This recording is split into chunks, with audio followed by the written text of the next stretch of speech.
Hello বন্ধুরা, welcome back to our channel and welcome to a new vlog. আজকের ভ্লগটা basically Rathyatra special.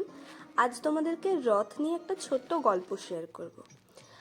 আমার যখন মোটামুটি ওই 10-15 বছর বয়স, তখন আমি প্রথম গড়িয়া গিয়ে একটা ছোট্ট রথ কিনে এনেছিলাম। কলকাতার প্রতিটা অলিতে গলিতে প্রতিটা বাচ্চার যেমন একটা করে রথ থাকে না, আমাদের গোসাবায় কিন্তু সেটার চল তখনও হয়নি। আমি ছিলাম একমাত্র বাচ্চা যার একটা রথ ছিল, আর আমি সেই রথে ছোট্ট একটা জগন্নাথ দেবকে পুজো করে নিজের মতো করে বিকেলবেলা মায়ের সাথে নিয়ে বেরোতাম। আর আমার পাড়ার যত বাচ্চারা রয়েছে সবাই আমার সাথে সেই রথের দড়িটা টানত। সেখান থেকেই আমার বাড়ির রথযাত্রা জার্নি কিন্তু শুরু। তারপর আস্তে আস্তে 2 বছর ওই রথ নিয়ে আমি বেরোনোর পর যখন ওই রথটার অবস্থা প্রায় খারাপ হয়ে এসেছে, মানে ওগুলো তো খুব পাতলা কার্ডবোর্ডের হয়, তখন আমি আর আমার মেজো বোন মানে ছোট্ট দুজনে মিলে পিচবোর্ড কেটে কেটে আঠা দিয়ে ওই রথটার সাথে একটা দোতলা বানাই। তারপরে ওই রথটাতেই আমরা আরও 2 বছর পুজো করেছিলাম। তখনও পর্যন্ত বাচ্চাদের মতো নিজের মতো ফুল বেলপাতা দিয়ে একটা মালা দিয়ে সুন্দর করে রথ সাজিয়ে নিজেরাই পুজো করতাম। তারপর যখন ওই রথের অবস্থাও সংকটপূর্ণ হয়ে উঠল, তখন আমি আমার বাড়িতে বায়না শুরু করি যে বাবা, আমার বাড়িতে তো এত বছর রথের পুজো হচ্ছে, সুতরাং এবার আমার একটা বড় রথ বানিয়ে দিতে হবে। তখন কিন্তু বাবা আমার জেদটা শুনে বানিয়ে দিয়েছিল এই রথটা। তখন আমার হাইট প্রায় এরকমই ছিল যখন এই রথটা আমাদের বাড়িতে আসে। আমাদের ওখানকার একজন কাঠমিস্ত্রিকে দিয়েই এই যে রথটা বানানো হয়েছিল। আর তারপরে ওই রথটায় যত রকমের সাজানো, যত রকমের ডিজাইন সব কিন্তু আমি আর আমার মেজো বোন মিলেই করেছিলাম। পরে আমাদের সাথে যোগ দিয়েছে তন্নি, কারণ সে তো এখন বাড়ির সবচেয়ে ছোট সদস্য। প্রথমে যখন আমি এই রথ করতাম তখন কিন্তু আমি রথটা নিয়ে একটা ডিস্টেন্স পর্যন্ত যেতাম, গিয়ে সেখান থেকে ঘুরে চলে আসতাম। হঠাৎ একটা বছর কি হয়েছিল, এই যে আজকে যে মন্দিরে আমরা এই রথটা রাখতে এসেছি, এই মন্দিরে যে জেঠিমা দেখতে পাচ্ছ, এখানে জেঠু আর জেঠিমা পুজো করছে। এই জেঠিমা বলল, কী রে, প্রতিবারে রথ নিয়ে ঘুরে ঘুরে চলে যাস, রথকে মাসির বাড়ি রাখবি না?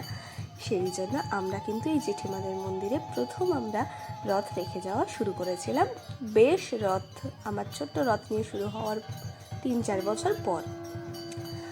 তারপর থেকে আমরা এরকম রথের দিন সুন্দর করে ঠাকুরমশাই এসে আমাদের বাড়িতে নিয়ম নিষ্ঠা ভরে রথের পুজো করে যান। আর তারপর আমরা বিকেলবেলা সুন্দর করে রথটাকে সাজিয়ে নিয়ে জগন্নাথ দেবের পুজো করে জয় জগন্নাথ বলতে বলতে রথটা নিয়ে বেরিয়ে পড়ি। সমস্ত আয়োজন ওই ঠাকুর বাড়িতে করাই থাকে, মা কালীর মন্দিরে। সেখানে গিয়ে জেঠু জেঠিমা খুব নিষ্ঠা ভরে পুজো করে রথটাকে নিজেদের মন্দিরে তুলে নেন। তারপর 7 দিন ওখানে সুন্দর করে চলে পুজো অর্চনা। যেদিন উল্টো রথ থাকে সেদিন আমরা আবার গিয়ে ফিরিয়ে নিয়ে আসি আমাদের রথটাকে আমাদের বাড়িতে। আর এই যে দেখছো পেছনে একটা কৃষ্ণ ঠাকুর আঁকা রথের, এটা কিন্তু ছোট্ট নিজে হাতে এঁকেছে।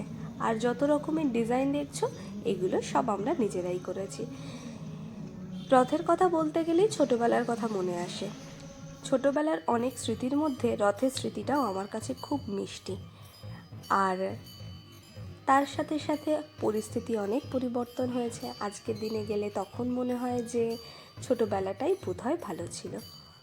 রথের চেঞ্জ তো তোমাদের সাথে শেয়ার করেই ফেললাম, কিন্তু রথের ঠাকুর পরিবর্তন হলো কিভাবে? রথের ঠাকুর প্রায় বছরই পরিবর্তন হয়েছে, কিন্তু লাস্ট এখন যে ঠাকুর তোমরা দেখছো সেটা কিন্তু পুরী থেকে আনা কাঠের বড় বড় ঠাকুর। এটা কিন্তু দায়িত্ব করে আমাদের তোমরাও জানিও কিন্তু তোমাদের জীবনে এরকম রথ সংক্রান্ত কোনো ছোট্ট গল্প থেকে থাকলে।